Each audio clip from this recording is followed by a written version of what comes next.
ಇನ್ನು ಜನಕ್ಕೆ ನಿಖಿಲ್ ಮೇಲೆ ಕೋಪ ಇಲ್ಲ, ಎಚ್ ಡಿ ಕುಮಾರಸ್ವಾಮಿ ಮೇಲೆ ಕೋಪ ಅಂತ ಬೆಂಗಳೂರಲ್ಲಿ ಶಾಸಕ ಎಸ್ ಟಿ ಸೋಮಶೇಖರ್ ಹೇಳಿದ್ದಾರೆ.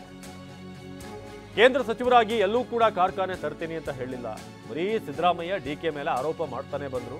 ಹೀಗಾಗಿ ಜನ ಎಸ್ ಡಿ ಕುಮಾರಸ್ವಾಮಿ ಅವ್ರನ್ನ ನಂಬಲಿಲ್ಲ. ಪದೇ ಪದೇ ಸಿದ್ದರಾಮಯ್ಯ ಅವ್ರನ್ನ ಟಾರ್ಗೆಟ್ ಮಾಡೋದು, ಡಿಕೆ ಬಗ್ಗೆ ಮಾತನಾಡೋದು, ಇದನ್ನೇ ಕೇಳಿ ಕೇಳಿ ಜನ ನಂಬೋಕ್ ಹೋಗ್ಲಿಲ್ಲ. ಜೊತೆಗೆ ದೇವೇಗೌಡ ಅಂತ ನಾಯಕರು, ದೇವೇಗೌಡರು ಕೊತ್ವಾಲ್ ಹೆಸರೇಳಿ ಕೂಡ ಟೀಕೆ ಮಾಡಿದ್ದು ಎಷ್ಟು ಸರಿ ಅಂತ ಕೇಳಿದ್ರು.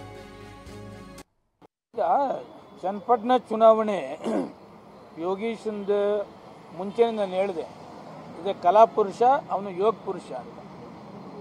ನಾನು ಕಂಡಂಗೆ ಬಿ ಜೆ ಪಿಯವರು ತನುಮನ ಧನ ಎಲ್ಲವನ್ನ ಚನ್ನಪಟ್ಟಣಕ್ಕೆ ಅರ್ಪಿಸಿದ್ರು. ಅದೇ ಥರ ಜೆ ಡಿ ಎಸ್ನವರು ಕೂಡ ತನುಮನ ಧನನ ಯೋಗೀಶ್ಗೆ ಅರ್ಪಿಸಿದ್ರು.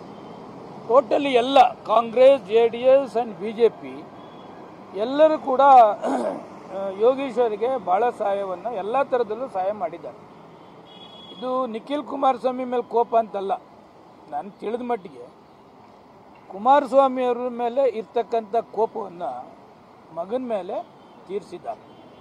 ಜೊತೆಗೆ B J P, J D S ಎಲ್ಲ ಮುಖಂಡರುಗಳು ಏನು ಕುಮಾರಸ್ವಾಮಿ ಮೇಲೆ ಕೋಪ ಇತ್ತು ಅದೆಲ್ಲವನ್ನು ಕೂಡ ಚನ್ನಪಟ್ಟಣದಲ್ಲಿ ತೋರಿಸಿದ್ರು, ಅತ್ಯಧಿಕ ಬಹುಮತದಿಂದ ಗೆದ್ದು.